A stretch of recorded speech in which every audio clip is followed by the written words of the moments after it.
So good evening guys, it's me again for today's video. May i-share ako about dito sa pag-invite.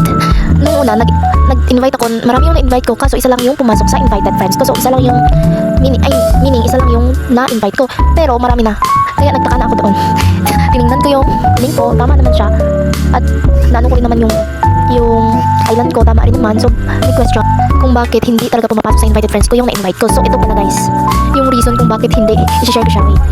So ayan, pupunta ko sa setting, then punta ko sa invites, and then ayan yung isang pumasok na na-invite ko, yung sabi ko kanina bago lang.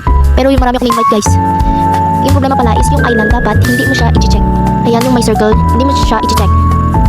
And then kapag hindi mo na siya na-check, yun pa lang yung isisend mo na link, yung hindi kasama yung island.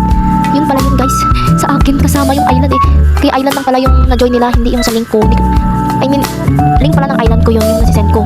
Kaya sa mga new user yan, must watch this video talaga para alam nyo kung bakit hindi pumapasok yung invites nyo guys. Tulad sa akin, marami na akong na-invite, isa lang yung na-counted.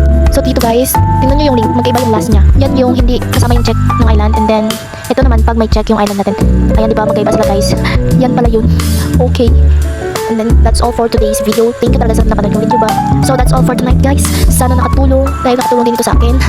If umabot ka sa video ko nito, please kindly like, comment, share, and save. And pag di mo pa ako na-follow, please follow me guys. Pa-follow ba ko kayo? Thank you, bye!